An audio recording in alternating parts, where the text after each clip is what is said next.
On this very special 100th episode of the Press Rewind Prince Lyrics podcast, I'll be discussing the lyrics to Sign of the Times' Strange Relationship with Zachary Hoskins. Welcome back to the show, Zach. Yeah, thanks for having me. It's been a while.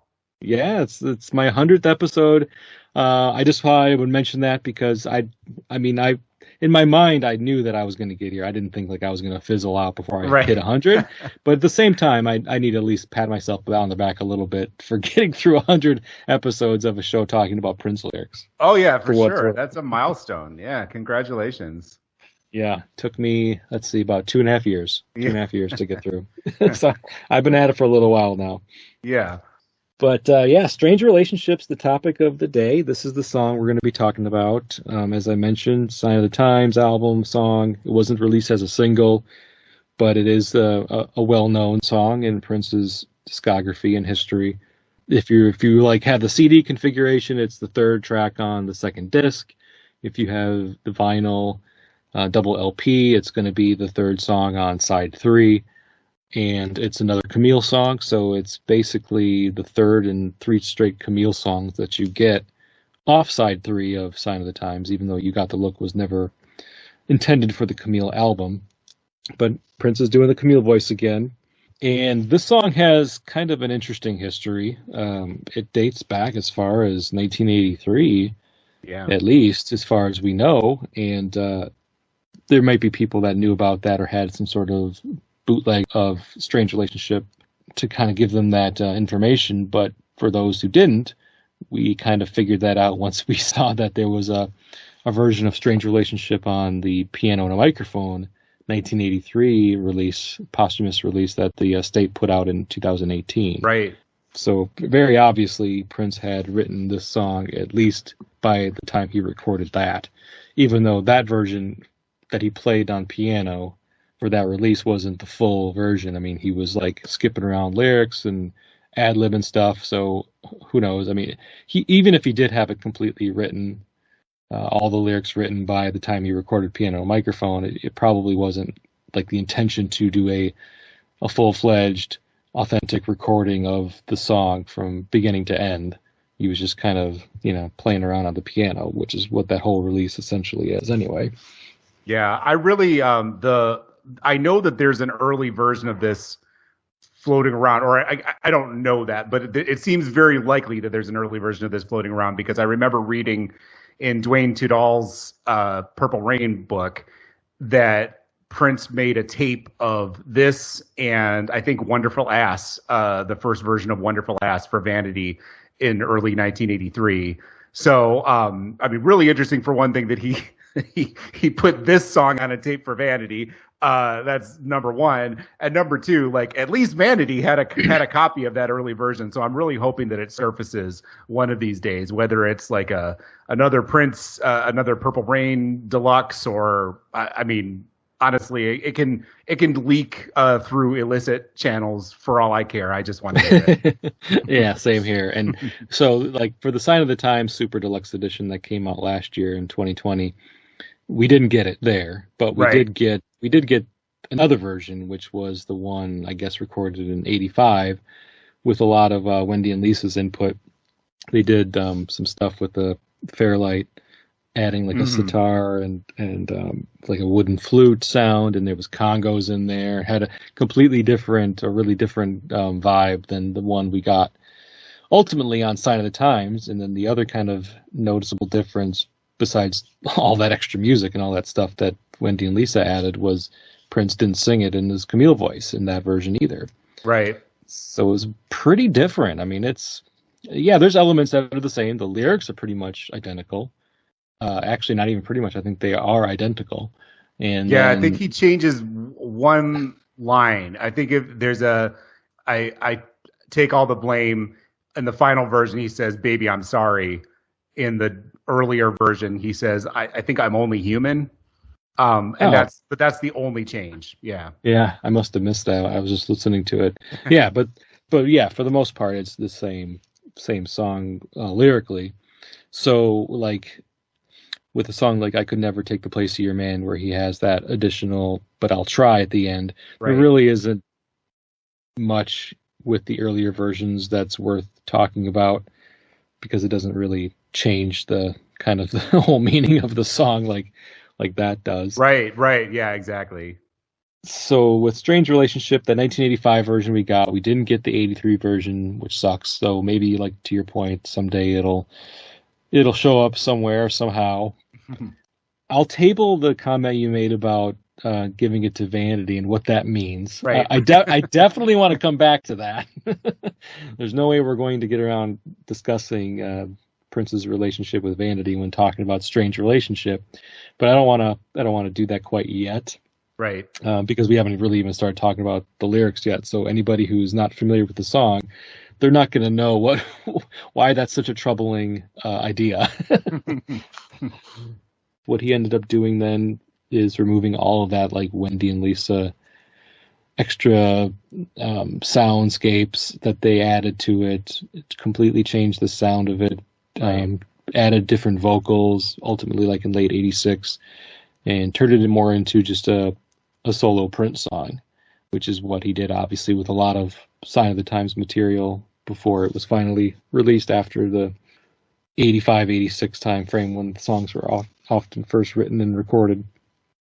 And, then we got the Shep Pettibone remix off of the Sign of Times. So we already had, like, 3 different versions of Strange Relationship on that super deluxe edition. So maybe even if they had unearthed the 83 version, they probably figured that's one too many. Yeah, maybe hold that one back. Yeah. I enjoyed the Shep Pettibone remix. I've definitely seen some dissenting views about that, just around on social media and stuff. I don't think it's an improvement, but I think it's interesting to hear this song that is so uniquely Prince. And unique, even in, I mean, it sounds like a Prince song, but it doesn't sound. It sounds different, right? It's a pretty unique kind of, all of the like wonky stuff with the bass synth that he's doing and all of that. It's a very unique, original kind of feel. So then you hear Shep Pettibone do his Shep Pettibone thing with it. It sounds much more kind of like a conventional club mix. I don't think it replaces the original version, but it's definitely interesting to hear, and it's fun to hear, I think. Mm-hmm. Yeah. I'm not upset that we got it, for sure. It's not my go-to version, but I'm not upset we got it, for sure. I like both versions, the 85 version and the final 86 version. The 85 version runs a little long. It's not edited down to a nice manageable length. Not that a lot of Prince songs go way long. I mean, that's a pretty common thing, especially with vault material. You'll find 8, 9, 10-minute songs in the vault. Right. And so it doesn't bother me, but yeah, that song, the 85 version, maybe could have been truncated slightly just because it starts to drag on with the music there for a bit. But this version's pretty succinct. It's solid 4 minutes. Doesn't really waste any time getting into the lyrics, and it kind of stays in its lane for most of the song's length. It doesn't do a lot of different things, except for maybe towards the very end when you get some weird synth sounds. I do like the song overall, even though the lyrics are a bit troubling, which, hey, I mean, you volunteered to be on the song with me, Zach. What are your overarching thoughts on the song before we start getting into like line by line lyric? Yeah, this was always a highlight of Sign of the Times for me. I'm a big fan of the third side in general. I think just it's probably come across in several of my appearances on your podcast, Jason, that I'm a big fan of the sort of like weird psychosexual Prince, and that's and that's definitely for me. That's side 3 of Sign of the Times. Specifically, If I Was Your Girlfriend in Strange Relationship. I remember reading. I wish I could credit the person. I feel like I've actually looked for this quote and I haven't been able to find it again. I remember reading a writer who said that just If I Was Your Girlfriend in Strange Relationship have enough to say about heterosexual relationships and the kind of, the power struggles within them as a book. Just those 2 songs, it's like they go deep. And that's that really kind of, I felt that these 2 songs are really just I think they're both for sure in my top 10 of Prince's whole career. Wow. Yeah, no, I love If I Was Your Girlfriend a lot. I think I mentioned in the last episode when I recorded that song with Christy Norman that if I had to pick my favorite song off Sign of the Times, which is very difficult to do. Right. I would probably have to pick If I Was Your Girlfriend just because of how different and brilliant it is. And it has nothing to do with like, oh yeah, I love the idea of Prince being controlling. That's so attractive to me. It's not that. It's just I really like what he does with that song. I mean, right. And if it was done poorly, it could have come across like as a real whack job, like this guy needs some therapy. And with this song, Strange Relationship, which let's get into the lyrics here in a second, but you could look at it like, what the hell? What's his problem, man? Why can't he have a healthy relationship when you listen to those 2 songs back to back, which is exactly how they're presented to us on the album. So it's intentional or not. I don't know if he was really trying to push the envelope there with those heterosexual relationship dynamics. And it feels really confessional and really vulnerable. And I feel like we don't normally think of Prince as a quote unquote vulnerable artist. And I do think that perception of him being sort of mysterious and hard to parse has been, I think I'm seeing it less and less because I think more and more as more information comes out about him and more of his music comes out, we realize that he honestly kind of wore his heart on his sleeve a lot. But being this kind of self-critical and revealing of the really just dark and negative things about his own relationships, it feels almost like John Lennon as opposed to Prince. It's a level of, I think, candor and self-critique that we don't it was not typical for him. A lot of the time with Prince, he would write something like, I love you, but I don't trust you anymore, which, I mean, for those of us who read, at least according to my taste perspective, was basically projecting, his own behavior onto his wife. A lot of the time when Prince writes a song about a relationship going bad, he doesn't take the blame. And in If I Was Your Girlfriend, and to a lesser degree, in Strange Relationship to a much greater degree, he absolutely puts the blame on himself in a really, I think, chilling way. Yeah.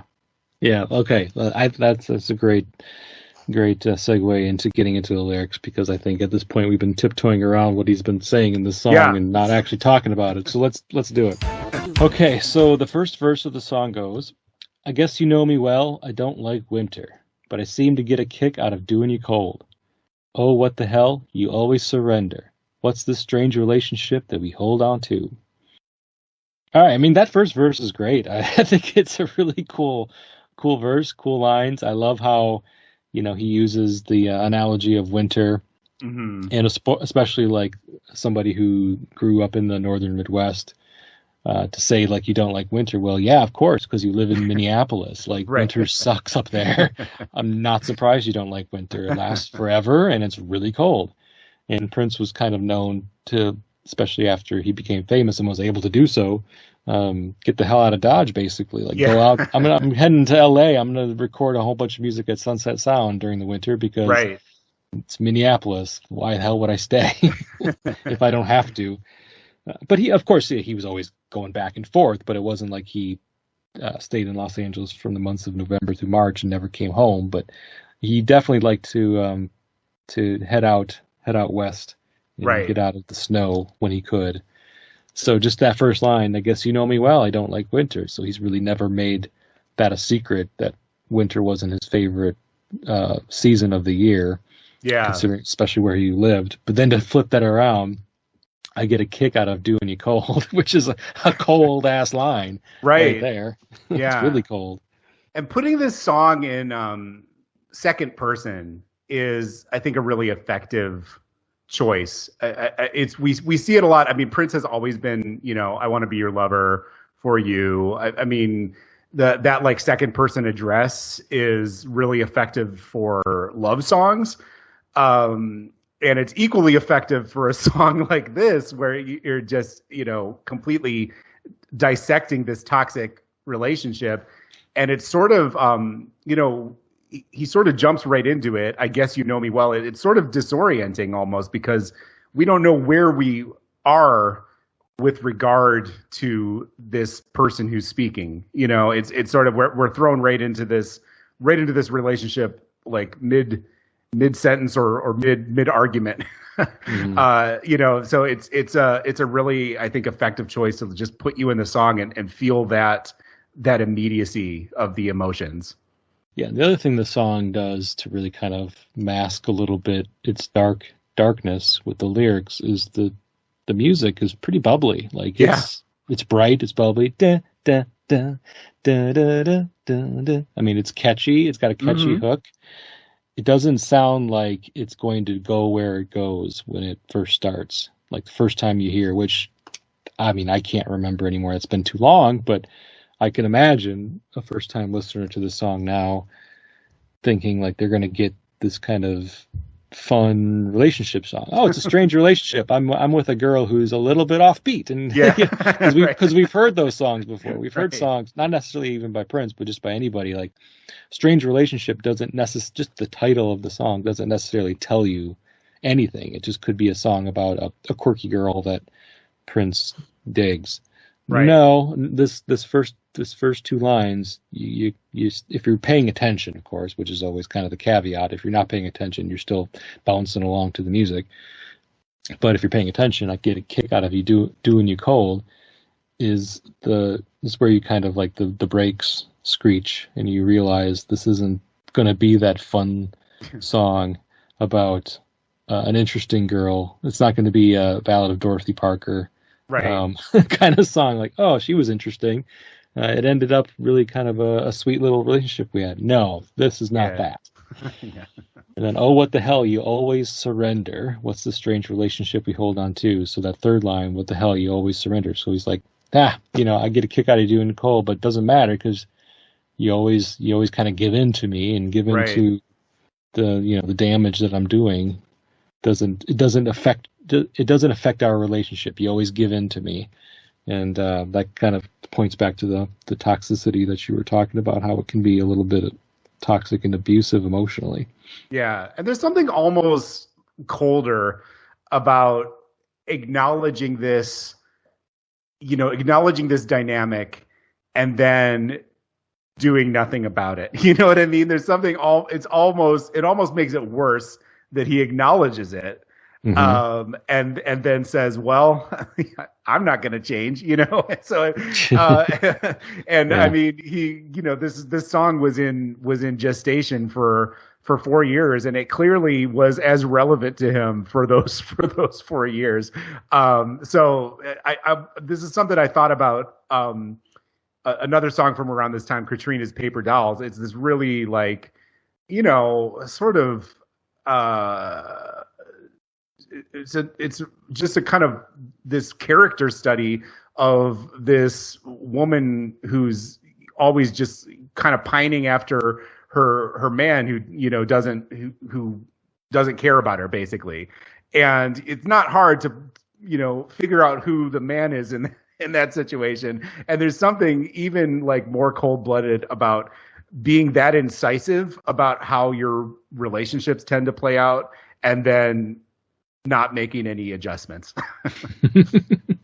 Yeah, that's really what this whole song seems to be about as we go through it, is the recognition of his inability to, or unwillingness to change in spite of Right. his flaws and in spite of recognizing those flaws. So like then the chorus is, baby, I just can't stand to see you happy. More than that, I hate to see you sad. Honey, if you left me, I just might do something rash. What's the strange relationship? Ship.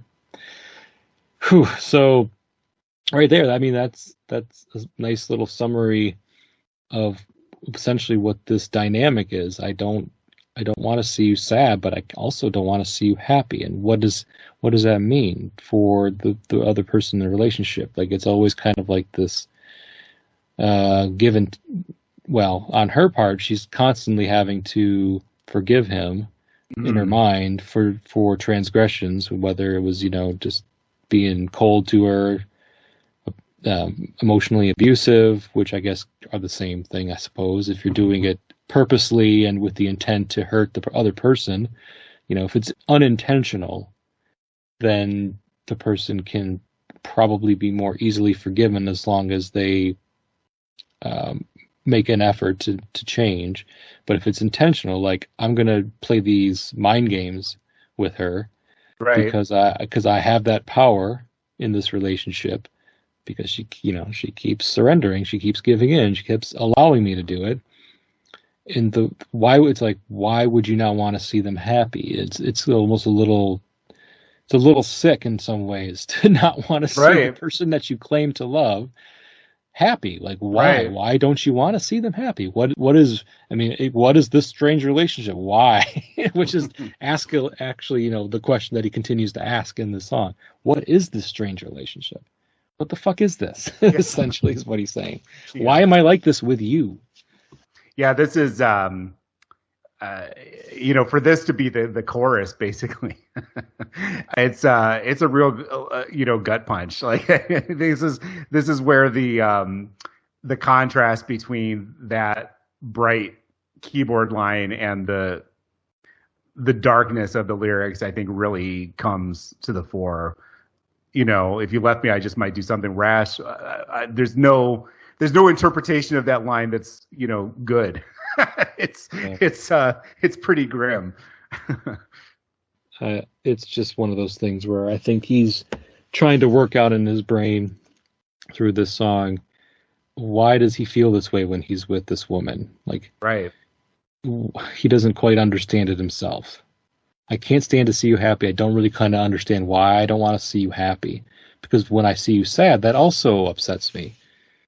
And if you left me, I might do something rash. That line is vague enough that you it makes you wonder, like, what exactly is he talking about? Is he talking about physical harm? Is he talking about physical harm to her? Physical harm to himself? Or, because rash could be anything. Like, something rash could be like, I might just kick you out. Right. Yeah, there's like there's a plausible deniability there that we don't necessarily have to go to the worst possible interpretation, but the fact that he leaves it in this vague place means that anything is on the table. Mm-hmm. Yeah, if you left me, I might do something rash, which is one of those it's one of those like common abuse tropes. That's a form of emotional abuse when somebody says to the other person, their significant other, I can't stand to lose you. I think, I might kill myself if you ever left me. Because what does that do to the other person that you say that to? That puts them in a really crummy situation where they don't want to stay, but they also don't want to be responsible for killing somebody, so they stick with it, and that's not okay.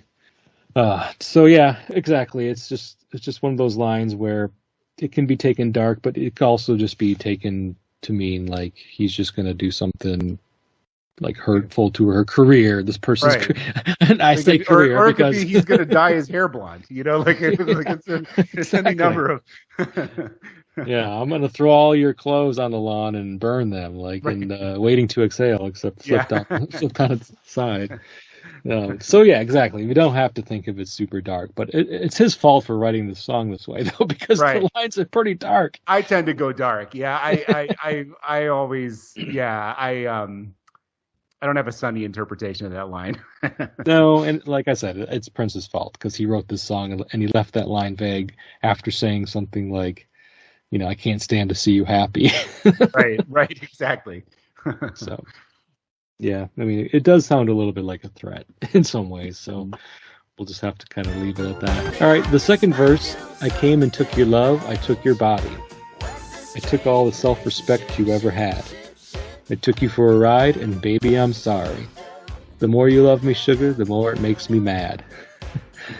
Yeah, so it's just like kind of like more of the kind of same aspects of their relationship that he's laying out there for us in the song. What do you want to bring up with the second verse, Zach? So one thing that is kind of interesting that was just occurring to me as I was reading this is reminds me of Why You Want to Treat Me So Bad. There's that verse in there where he says, I even gave you my body. Tell me, baby, ain't that enough? So, there's kind of like an interesting role reversal. I think you've talked about before in older episodes of your podcast how a frequent trope in Prince's early songwriting, especially, is sort of like there's a mean woman taking advantage of me. Like that's a position that he put himself in a lot. Yes.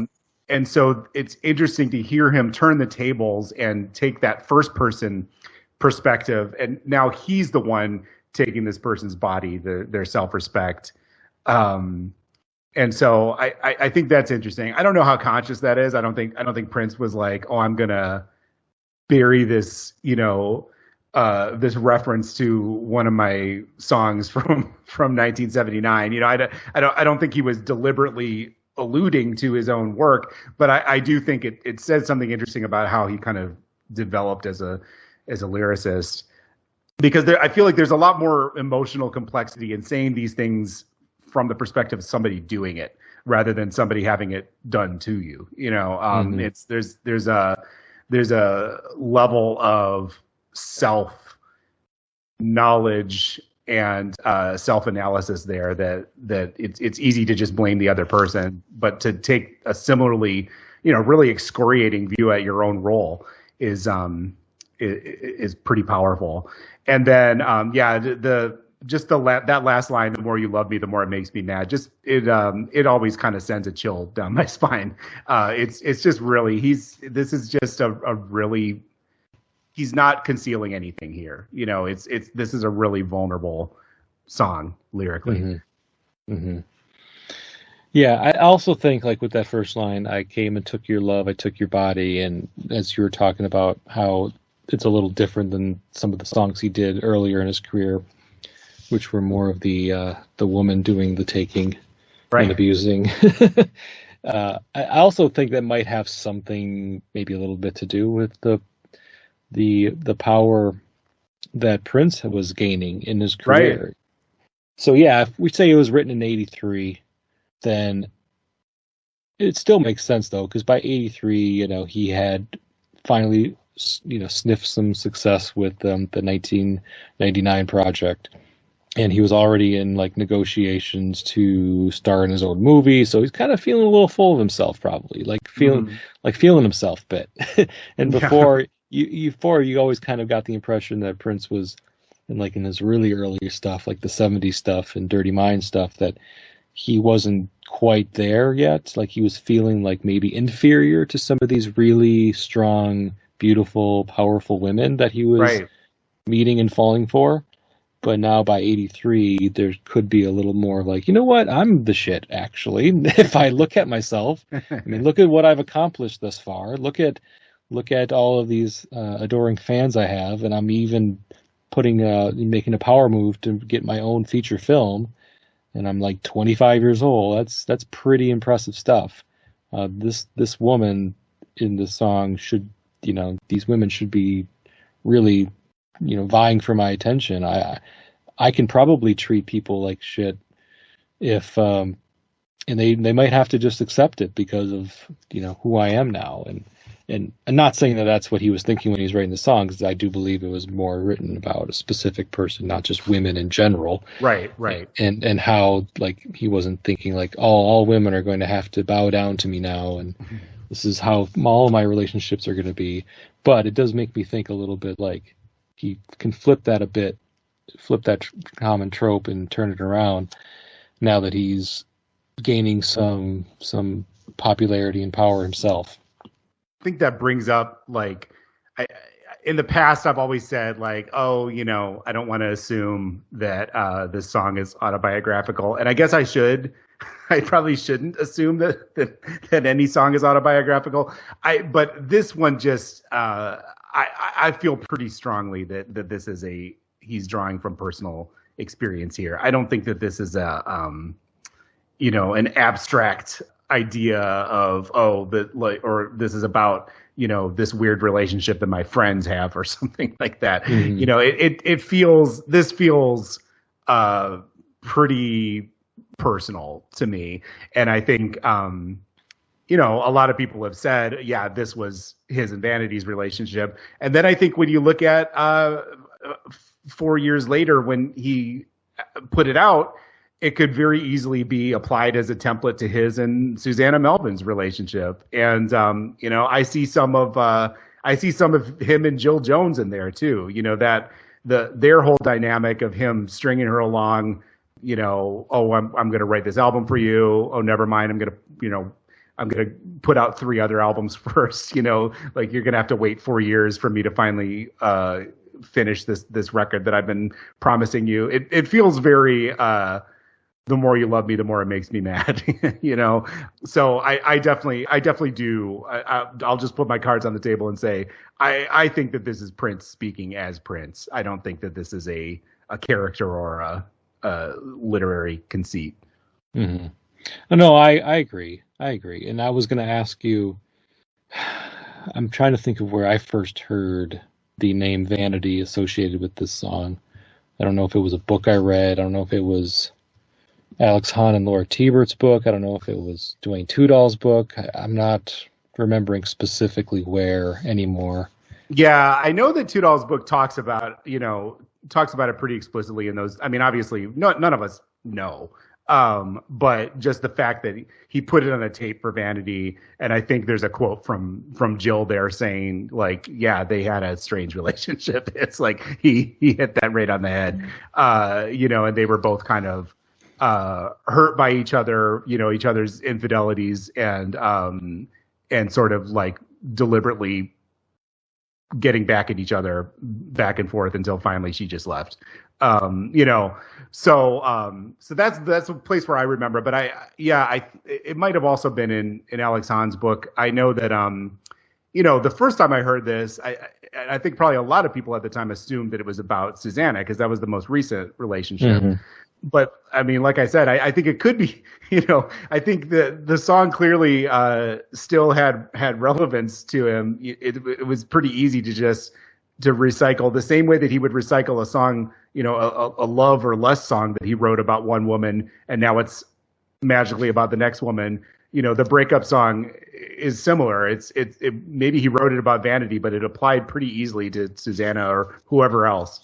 Yeah, Susanna, Jill. You name it. Exactly. Yeah. Exactly. So I think that also leads some credence to the theories that we're applying here, that it's not based off of just some fictional situation, because there are people that were there at the time that maybe haven't written a book, but they've been quoted, or they've said, like, yeah, this was their relationship in a nutshell.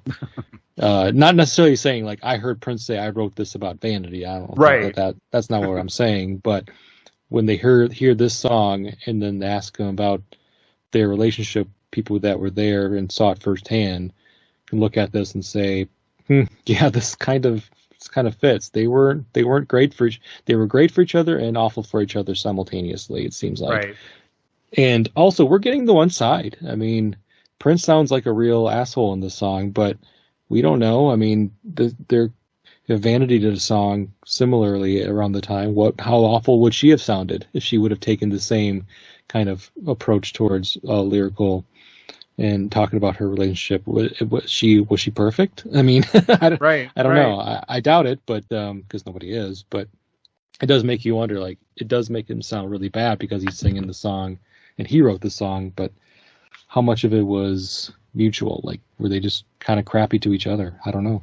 Yeah, and there was a level of honesty that sometimes came through in Prince's lyrics that, you know, he was. I mean, I think he was famously not someone who was very forthcoming verbally. You know, he didn't say, "I'm sorry for what I did," you know, in regular conversation. He would write a song about it. And so I think you see songs like this and like If I Was Your Girlfriend, and like even, you know, Computer Blue. These are kind of the moments where he's really revealing something of himself. And I think it's in some ways that's good, right? That he has that self-awareness. It would be worse in some ways if he just said, well, I didn't do anything wrong. You know, like, why that's like something in the water does not compute, right? Like all of my relationships go wrong and it must be because of them, you know? So there's a sense that he's taking responsibility here. I think what I find chilling about it is that he can do it again and again, but you know, he still has enough fodder for the next song like this. It's very clearly a pattern. But you know, I also know that some patterns are hard to rewrite. So I don't want to give the impression that I think of Prince as a monster. I think it's, if anything, it's brave to be this sort of unsparing about yourself and how you act.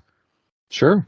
Yeah, absolutely. One can look at this, and even though he's putting out some pretty awful things on record, literally, that to have that much self-awareness and realize, like, you know, it's not the healthiest relationship to have. It's not the healthiest behavior.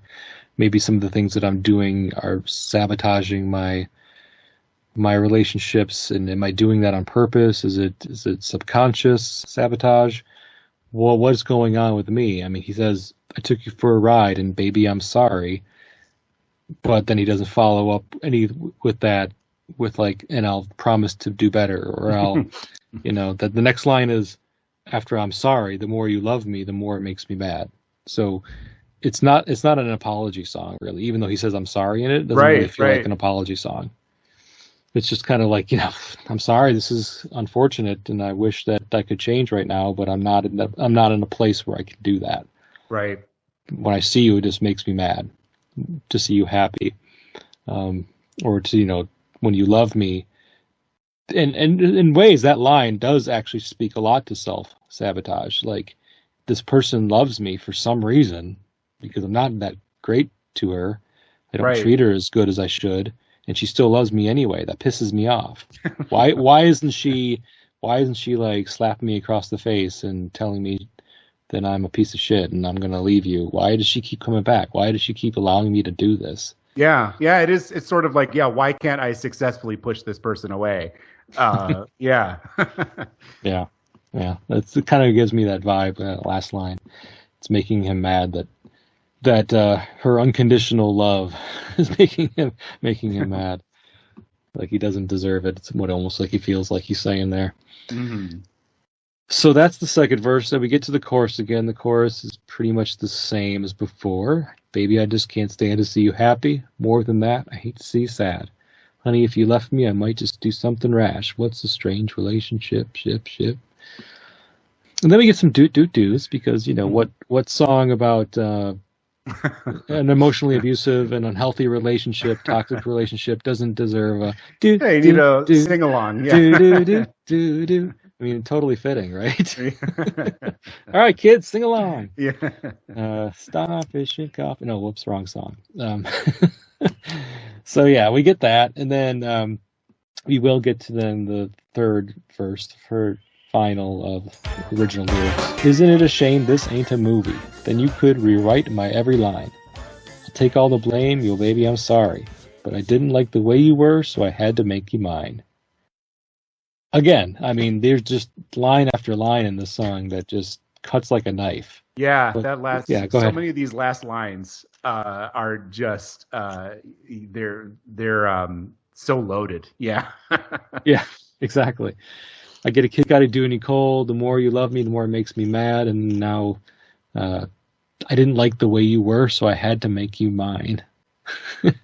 And that line, you could look at that and think of a lot of different things, like the way Prince liked to rename the women in his Right. life and his career, especially the ones Right. that were artists. Mostly the ones that were also artists. And Hmm. obviously, you could say, like, if you're going to be an artist, you got to kind of have a different. You have to have a pseudonym, and you have to come out with this kind of an interesting and intriguing name. Vanity, came from Vagina or whatever is what Hmm. he wanted to call her at first, and so you know I had to make you mine. I didn't like the way you were. I had to make you mine. I have to mold you. I have to basically take the putty that is you and somehow mold you into the person that I want you to be. And in order to do that, I have to win you over. I have to make you mine. Otherwise, you're not going to let me make you over in this way. I like the first two lines. Isn't it a shame this ain't a movie? You could rewrite my every line, because I also think around the same time, I keep coming back to this whole 1983 was a very, even though Purple Rain didn't come out, it was like a 2 year Purple Rain thing. 83 was Right. like the odyssey to get Purple Rain made and then making it. And of course, 84 was the aftermath. So I'd like to think around this time, I mean, had to have been in the midst of either negotiations still, depending on what part of 83 he was writing the song, knowing that a movie was like in his future, like this was gonna become a reality. He was Right. gonna make a movie, damn it. And so lines like this just seem to make sense to kind of seep into his consciousness when he's in the midst of talking about making a movie and kind of doing his little rough draft script that would then go to Albert Magnoli. And so I just think that that's maybe not an accident that he talks about movies in this song based on when it was written. Oh yeah, yeah, exactly. And I mean, even when he went back to it in '85, that was when he was working on Under the Cherry Moon. So it's interesting that this song kind of came back, when he was working on another movie.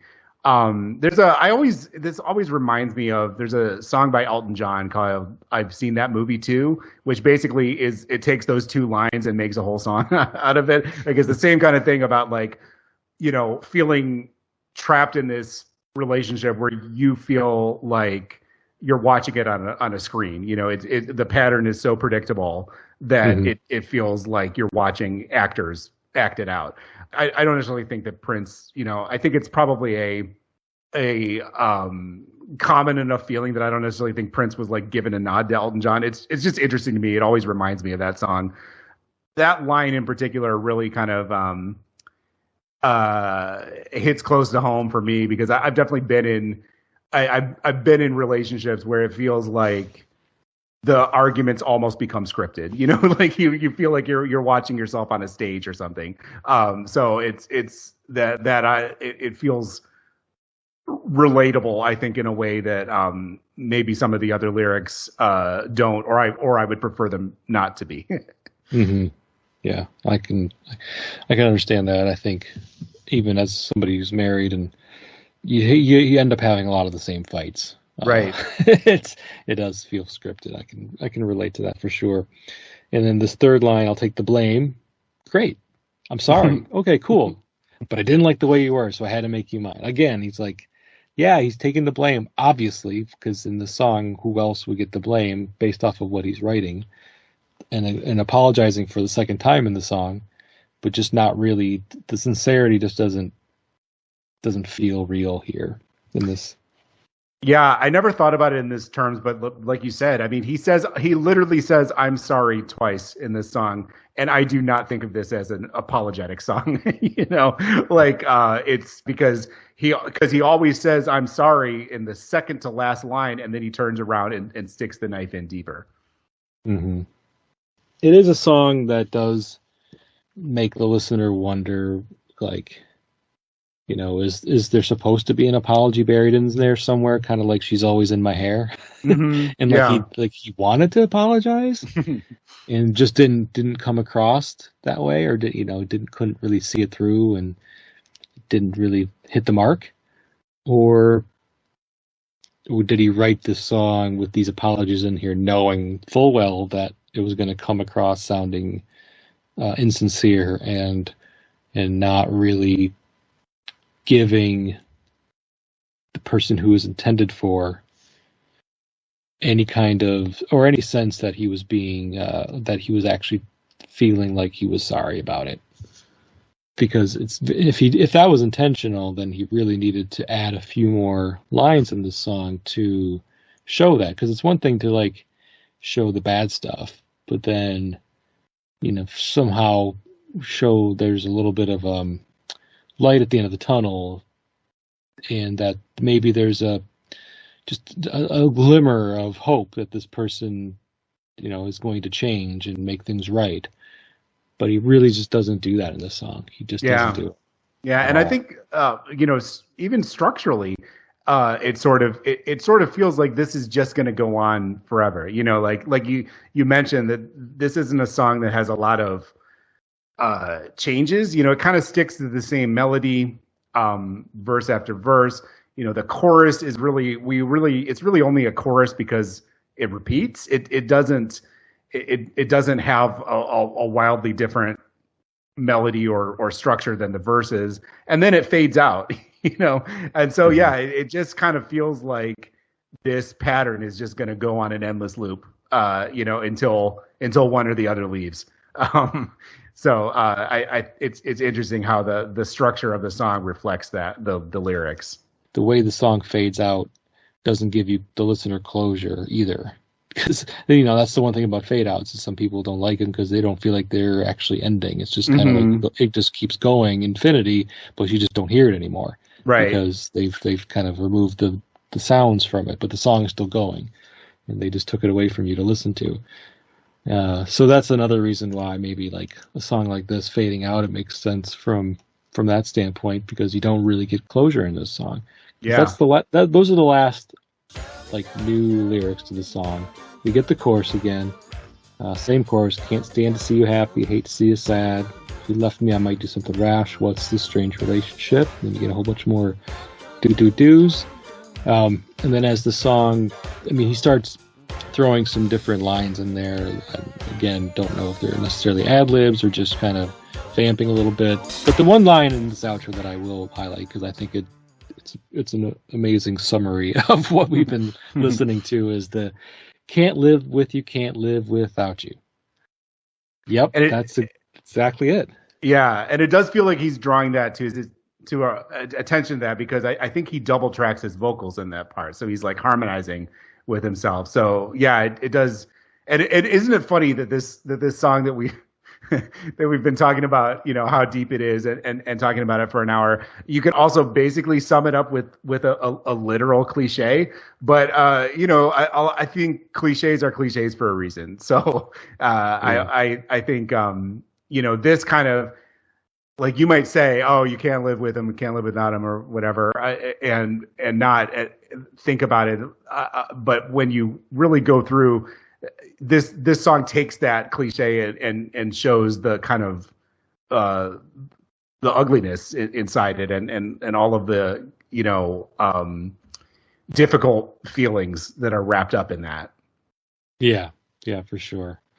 What's it all about? Do you know? I think you and I got a strange relationship. What's the strange relationship? And then you get the yeah as the song fades out.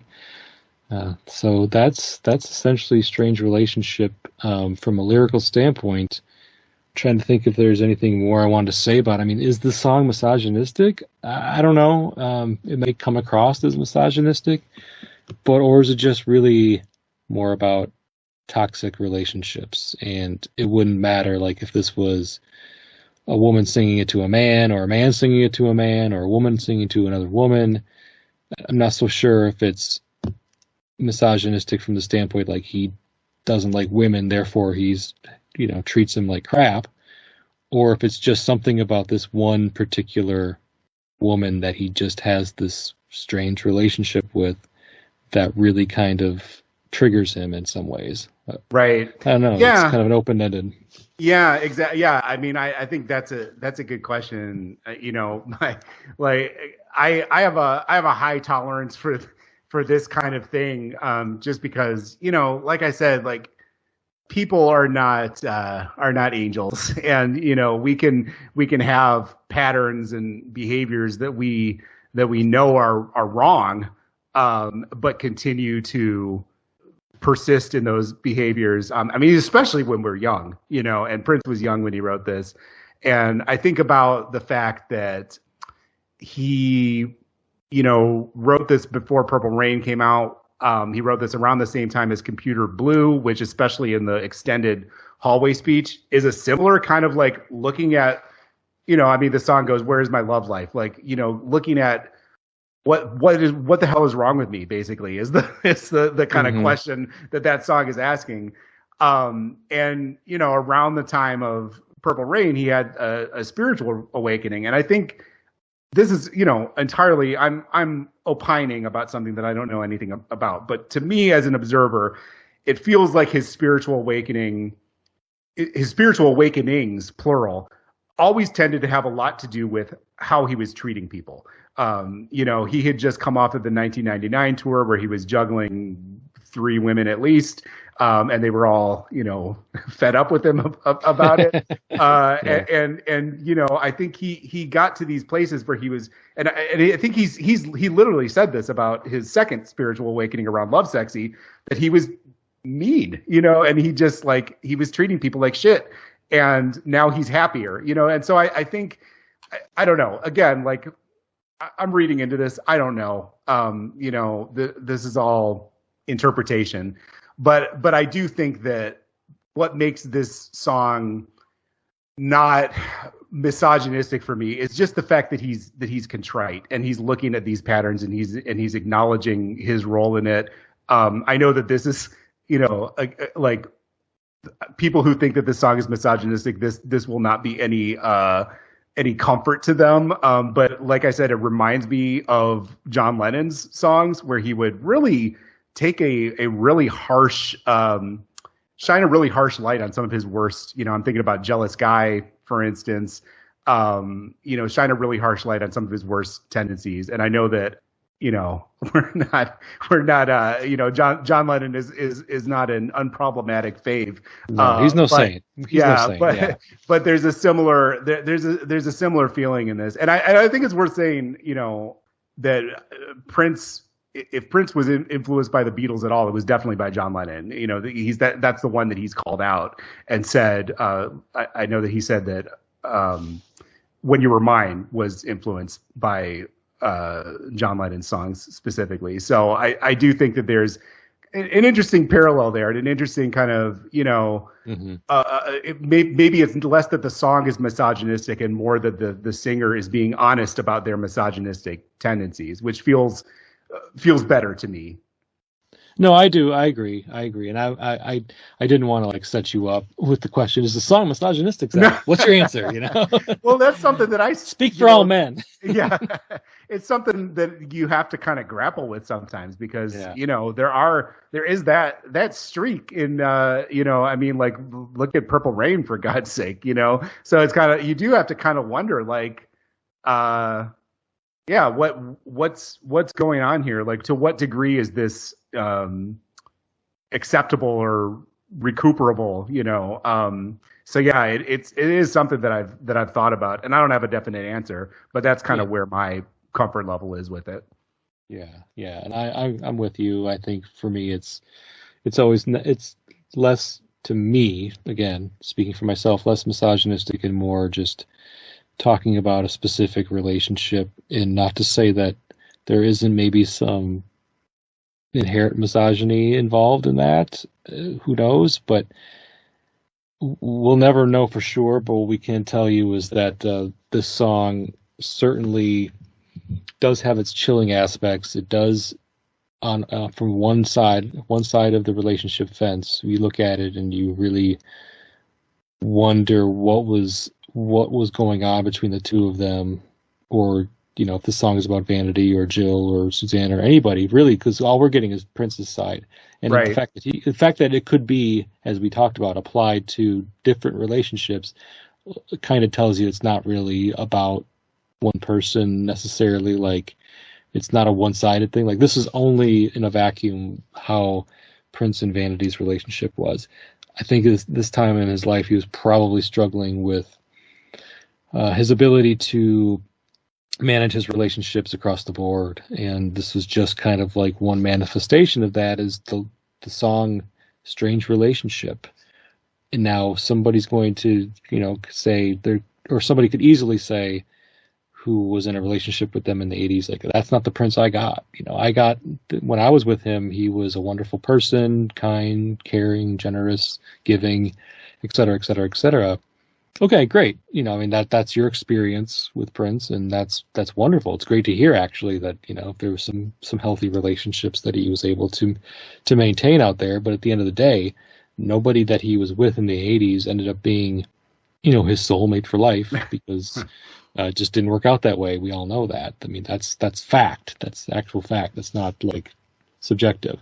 So there must have been something that he was working through from his personal life and his personal relationships to lead him to write a song like this, is what I'm ultimately trying to say. And I don't think, you and I both agree, I don't think it was just coming from like some creative license, like, this is some random examples of bad relationships that I'm going to write a song about. I just don't get that feeling. Yeah, this feels like Prince bearing his soul, which I think is one reason why it's so impactful to me. It's so raw, and the emotions feel so real. And I mean, like I've said, I've been in relationships that this felt too real to me, like at times.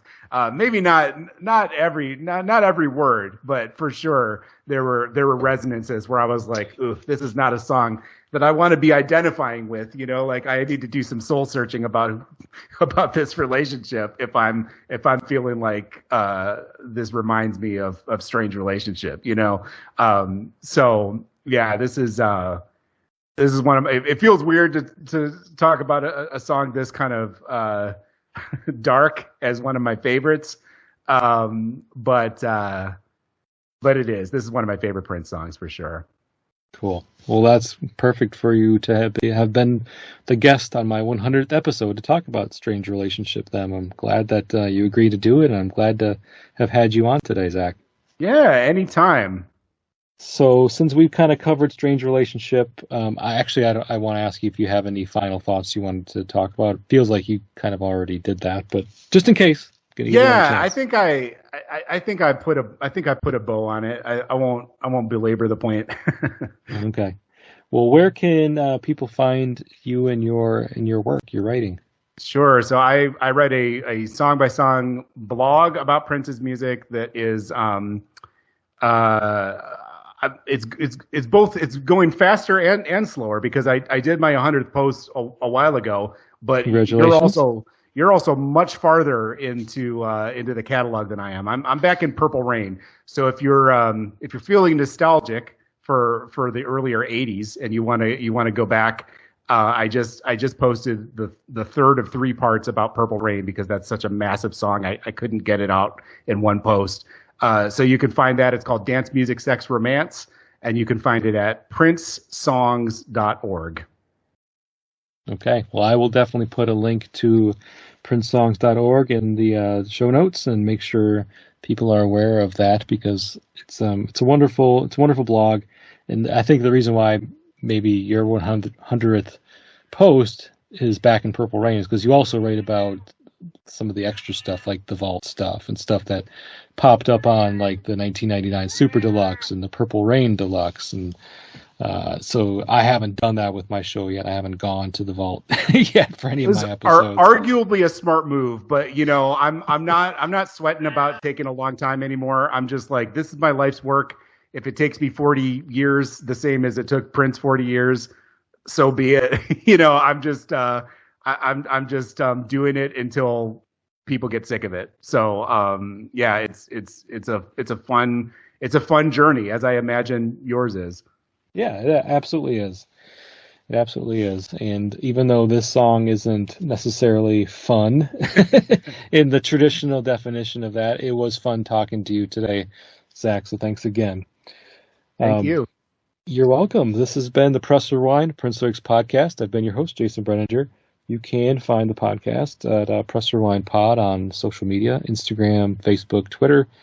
I do like to put stuff also on YouTube. I have a YouTube channel now that episodes go up on, not in real time, because I do have to do some music removing before I can put them on YouTube. So I'm a little behind. YouTube's a different beast when it comes to all that stuff. So if you like the music in the episodes, then you might want to stick with your traditional podcast players like Apple or Spotify or Stitcher or Google. But if you really dig YouTube, you can find them there too eventually. I also like to put other things, other music, Prince music stuff that I find on there as well. It's related to the podcast, but unrelated to the podcast at the same time. So just basically bonus content, I suppose, would be the easiest way to describe it. So check it out. Also, if you use Apple Podcasts, I could always appreciate any kind of rate or subscribe and download, because it does help get the word out on the show, because Apple's the big player, as everybody knows. But if you listen to the show on Spotify or Stitcher or any other venue and you dig it, you can always just go to Apple and rate it anyway, and then go back to Spotify to listen. It's all good. Okay, well, anyway, thanks again to everybody. 100 episodes. I'm just happy I've made it this far. I'm just thrilled to have listeners at all, but let alone as many as I've been able to gain and gather over the past couple of years doing the show. And I sincerely just want to thank all of my listeners, all of the guests that I've had up to this point, and I'm very humbled by kind of the embrace that I've gotten from the Prince community through doing the show. Just very thankful for everybody, really. I enjoy doing it, and I'm I'll be here in episode 200 basically saying the same thing in about another 2 to 3 years. So thanks again, everybody, and until next time, goodbye.